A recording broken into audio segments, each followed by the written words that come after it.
Hello అండి, అందరికీ నమస్తే. ఈరోజు వీడియోలో మిల్ మేకర్ ఫ్రైడ్ రైస్ ఎలా చేయాలో చూపిస్తాను. మీరు కూడా తప్పకుండా ట్రై చేయండి. టేస్ట్ అయితే చాలా బాగుంటుందండి.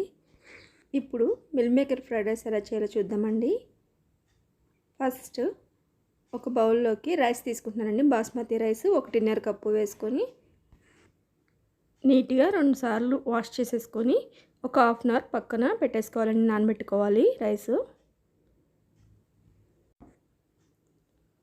అలానే మిల్ మేకర్ కూడా మనం వేడి నీటిలో వేసి నానబెట్టుకుని పెట్టుకోవాలండి ముందే.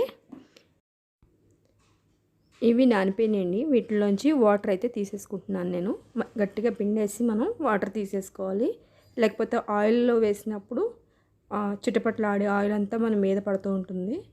అసలు వాటర్ లేకుండా చూసుకోవాలి. ఇప్పుడు దీంట్లోకి 1/2 టేబుల్ స్పూన్ సాల్ట్ వేస్తున్నానండి. అలాగే 1 స్పూన్ కారం, ఒక 1/2 టేబుల్ స్పూన్ గరం మసాలా, ఒక 1/2 టేబుల్ స్పూన్ ధనియాల పౌడర్, 1 స్పూన్ అల్లం వెల్లుల్లి పేస్ట్ వేస్తున్నానండి. అలాగే లెమన్ జ్యూస్ వేస్తున్నాను. ఒక చెక్క కట్ చేసుకుని ఇలా రసం వేసుకున్న తర్వాత దీంట్లోకి కార్న్ఫ్లోర్ వేస్తున్నానండి 2 స్పూన్స్.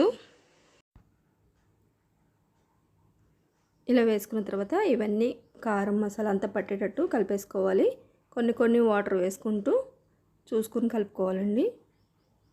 మనం డీప్ ఫ్రై చేస్తాం కదా, దానికోసం మనం చూసుకొని కలుపుకోవాలి. చూడండి, ఇలా ఉంటే మనకు సరిపోతుంది.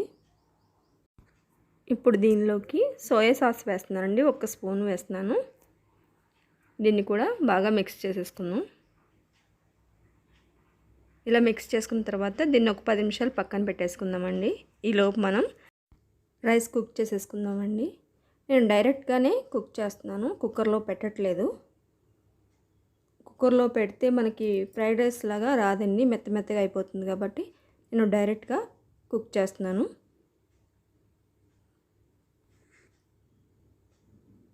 మనకి రైస్ 80% వరకు కుక్ అయిపోవాలండి. ఒకసారి చూద్దామండి. రైస్ కుక్ అయింది. మనకి ఇలా ఉంటే సరిపోతుంది. ఇప్పుడు దీంట్లో ఉండే వాటర్ అంతా తీసేసుకొని ఒక 2 మినిట్స్ మీడియం ఫ్లేమ్లో పెట్టి కుక్ చేసుకోవాలి.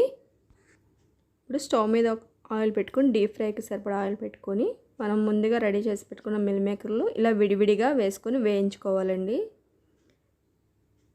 మీడియం ఫ్లేమ్లో పెట్టి వేయించుకోవాలి.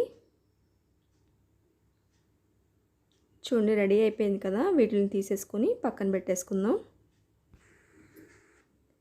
ఒక ప్లేట్లోకి టిష్యూ వేసుకుని దాంట్లోకి తీసేసుకుందామండి.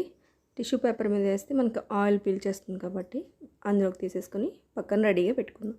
స్టవ్ మీద ఒక కడాయి పెట్టుకుని దాంట్లోకి 2 స్పూన్స్ వరకు ఆయిల్ వేస్తున్నానండి. ఆయిల్ హీట్ అయిన తర్వాత ఒక ఆనియన్ పొడుగ్గా కట్ చేసుకుని వేసుకుంటున్నాను. అలాగే 2 పచ్చిమిర్చి వేసుకున్నాను. ఒక స్ప్రింగ్ ఆనియన్ కట్ చేసుకుని వేసుకున్నానండి.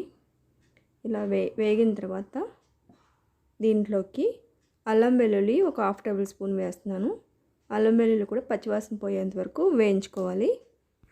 ఇలా వేగిన తర్వాత బీన్స్, క్యారెట్ చిన్నగా కట్ చేసుకుని వేసుకుంటున్నానండి.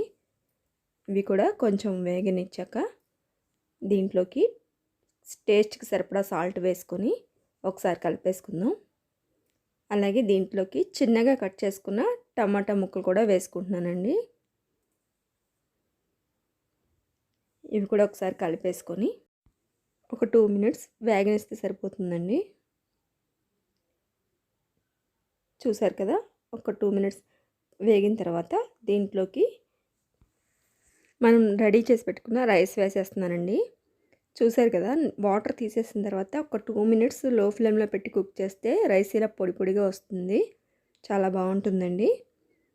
ఇలా వేసేసుకున్న తర్వాత ఒకసారి కలిపేసుకుందామండి. మెల్లగా కలుపుకోవాలి. వెజిటేబుల్స్ అవి కలిసేలాగా స్లోగా కలుపుకోవాలి, లేకపోతే రైస్ విరిగిపోతుంది కదా.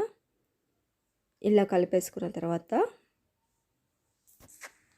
ఇందులోకి మిల్ మేకర్ వేసేసుకుంటున్నానండి నేను. ఇవి కూడా ఒకసారి కలిపేసుకుందాం. స్లోగా కలుపుకోవాలి. ఇలా కలిపేసుకున్న తర్వాత దీంట్లోకి సాల్ట్ వేసుకోవాలండి టేస్ట్కి సరిపడా. ఆల్రెడీ మనం మిల్ మేకర్లో కొంచెం వెజిటేబుల్స్లో వేసాం కాబట్టి చూసుకొని సాల్ట్ వేసుకోవాలి. అలాగే జీలకర్ర పౌడర్ ఒక 1/2 టేబుల్ స్పూన్, ధనియాల పౌడర్ ఒక 1/2 టేబుల్ స్పూన్, గరం మసాలా ఒక 1/2 టేబుల్ స్పూన్ వేసుకున్నాను. మిరియాల పౌడర్ ఒక 1/2 టేబుల్ స్పూన్, అలాగే సోయా సాస్ ఒక స్పూన్, వెనిగర్ కూడా ఒక స్పూన్ వేసుకొని మళ్ళీ ఇవన్నీ కలిసేలాగా ఒకసారి కలిపేసుకోవాలి.